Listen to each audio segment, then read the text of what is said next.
आदि योगी learning point channel पर आपका हार्दिक स्वागत है। हमने पिछली दो वीडियो के अंदर ईडीएम फ्रेजेस के बारे में पढ़ा था। ईडीएम फ्रेजेस में हम 2021-22 के अंदर जितने भी ईडीएम फ्रेजेस एसएससी, कर्मचारी चयन बोर्ड या आरपीएससी के एग्जाम्स के अंदर पूछे हुए हैं, हम उन ईडीएम फ्रेजेस के बारे में पढ़ रहे हैं। तो उसी श्रृंखला में हम आगे शुरू करते हैं। तो ईडीएम फ्रेजेस में देखो यहाँ पे लिखा हुआ है a stone in a tea cup. तो अब इस ईडीएम के अंदर टी से कोई भी मतलब नहीं है। यहाँ पे टी लिखा हुआ है तो ये नहीं ऑप्शन के अंदर टी देख के किसी भी ऑप्शन पे टिक कर दे। यहाँ पे मतलब है जैसे चाय होती है तो चाय जैसे उकलती है तो उकलते टाइम उसी से हम रिलेट कर सकते हैं उसके उकलने से एंगर को। ठीक है, तो a stone in a tea cup मतलब होता है जब किसी को गुस्सा आता है ज्यादा या फिर वो छोटी छोटी चीजों को लेके परेशान होता रहता है, तो उसके लिए हम ये ईडीएम यूज में लेते हैं। A lot of anger and worry about trivial things, छोटी छोटी चीजों को लेकर जो परेशान होता है उससे संबंधित। अगली ईडीएम है टेल अपॉन। टेल अपॉन का मतलब होता है कोई भी चीज जो हमें बुरे तरीके से प्रभावित करती है, टू अफेक्ट एडवर्सली, तो इसको हम इससे रिलेट कर सकते हैं। अगला है स्वैन सॉन्ग। स्वैन सॉन्ग मतलब होता है किसी भी व्यक्ति का कोई लास्ट परफॉर्मेंस होता है, चाहे वो आर्टिस्ट हो या कोई पेंटर हो या कुछ भी हो, तो उसका जो लास्ट परफॉर्मेंस होता है उसके लिए हम ये यूज में लेते हैं स्वैन सॉन्ग। अगली ईडीएम है स्नेक इन द ग्रास। जैसे हम हिंदी में बोलते हैं आस्तीन का सांप, जो कोई भी हमको छुपा हुआ जो हमको हानि पहुंचाना चाहता है, तो उसके लिए हम ये यूज में लेते हैं। इसको इंग्लिश में बोलते हैं डिसाइडफुल पर्सन, जो हमारे लिए हानिकारक है। अगली ईडीएम है ग्रीस समवन्स पाम। जैसे जो गाड़ी होती है तो गाड़ी के अंदर जैसे चैन के अंदर हम जब ग्रीस देते हैं ताकि वो चलती रहे, तो ऐसे किसी की पाम को ग्रीस करना मतलब किसी को ब्राइब देना। तो ये ग्रीस से ब्राइब को रिलेट करके इसको याद कर लेना कि किसी को जब हम ब्राइब देते हैं, भ्रष्टाचार करते हैं, पैसे खिलाते हैं, तो उसके लिए ये ईडीएम।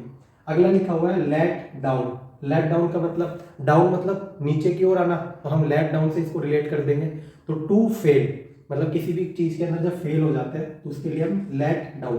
तो अब तक हमने देखो कितनी ईडीएम देख ली। सबसे पहले देखा स्टॉर्म इन अ टी, तो इसका क्या मतलब है कि एंगर हो जाना किसी बात को लेके, छोटी छोटी चीजों को। अगला हमने देखा टेल अपॉन, तो मतलब अफेक्ट एडवर्सली। फिर उसके बाद स्वैन सॉन्ग मतलब किसी भी चीज में जब लास्ट परफॉर्मेंस होता है किसी आर्टिस्ट का या किसी का भी। फिर अगला है स्नेक इन द ग्रास, तो मतलब जो आस्तीन का सांप होता है जो हमारे लिए हानिकारक होता है उसके लिए। फिर अगला है ग्रीस समवन्स पाम मतलब किसी को ब्राइब देना। और फिर हमने देखा लेट डाउन, तो मतलब फेल हो जाना। फिर आगे कैच 22 सिचुएशन। कैच 22 सिचुएशन मतलब कि कोई डिफिकल्ट सिचुएशन जिसका सॉल्यूशन पाने में हमको बहुत ज़्यादा कठिनाई होती है, या मतलब इम्पॉसिबल सा है कि उसका सॉल्यूशन नहीं मिल पाएगा, तो उसके लिए हम ये यूज में लेते हैं कैच 22 सिचुएशन। डिफिकल्ट सिचुएशन जिसका जिसका सॉल्यूशन पाना इम्पॉसिबल सा हो। अगला है विन लॉरेंस।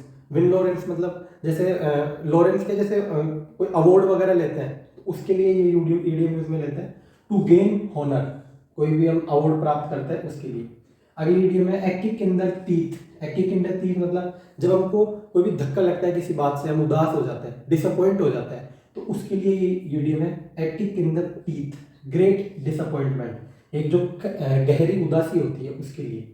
अगला है डंकीज ईयर। डंकीज ईयर मतलब जैसे जो गधा होता है वो कोई भी काम करता है तो एक लंबा टाइम लेता है, तो ऐसे डंकीज ईयर मतलब एक लॉन्ग टाइम पीरियड, उसके लिए हम ये यूज में लेते हैं। अगला है एट स्नेल स्पेस। तो ये जो दोनों ईडीएम है इनका मतलब यही होता है long time. At snail space मतलब जैसे जो केचो होता है वो धीरे धीरे चलता है, तो उसी तरीके से किसी भी काम करने में जो लॉन्ग टाइम लगता है या कोई भी जो धीमी स्पीड होती है उसके लिए हम ये यूज में लेते हैं। अगला है go to the wall. Go to the wall मतलब जैसे मान लो कोई दीवार है, तो दीवार से हम गए, स्टार्ट किया हमने और फिर हम वापस आ गए, तो मतलब हम उसके आगे नहीं जा पाए, तो फेल हो गए किसी चीज में, तो उसके लिए ये ईडीएम में लेते हैं go to the wall, to fail.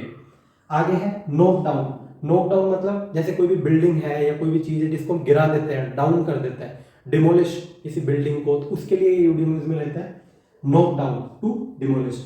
Beat around the bush. Beat around the bush मतलब कि जैसे कोई भी चीज चल रही होती है, हम इंपॉर्टेंट चीज छोड़ के किसी दूसरी चीजों पे ध्यान देते हैं, जो चीज इंपॉर्टेंट है उसको हटा के कई और चीजों पे ध्यान देते हैं, उसके लिए यूज में लेते हैं to avoid talking about what is important, कि जो चीज इंपॉर्टेंट है उसके बारे में हम बात नहीं कर रहे, हम दूसरी चीजों के बारे में कर रहे हैं। अगली है कंपेयरिंग एप्पल विद ऑरेंज। जैसे कि खूब सारे मान लो हजारों एप्पल रखे हुए हैं, उनके बीच में कहीं पे एक ऑरेंज रखा हुआ है, तो हम उसको आसानी से पहचान लेंगे। इसी तरीके से मतलब कोई भी दो चीज जिनके अंदर हम कंपेयर करते हैं जो बिल्कुल अनइक्वल है, जिनके अंदर कोई मेल नहीं है लेकिन फिर भी हम उनमें कंपेयर कर रहे हैं, तो अनइक्वल कंपैरिजन, उसके लिए यूज में लेते हैं comparing apples with orange, unequal comparison. अगला है get the job. Get the job मतलब, इसका मतलब ये नहीं है कि हमने जॉब प्राप्त कर ली, इसका मतलब ये नहीं है, इसका मतलब है लूज द जॉब, कि हमने जॉब खो दी। तो ये थोड़ा इंपॉर्टेंट है, आप इसका ध्यान रखना। ये सारी की सारी जो है ये कर्मचारी चयन बोर्ड और एसएससी के एग्जाम में 2021-22 के अंदर पूछी हुई है। तो आप इनको एक बार याद करना। पिछली वालियों के में हमने चर्चा करी, आगे आने वालियों में हम और चर्चा करेंगे। जो अभी हाल ही के अंदर एग्जाम हुए उनके अंदर जो जो पूछी गई है हम उनके बारे में पढ़ेंगे। धन्यवाद। जय हिंद, जय भारत।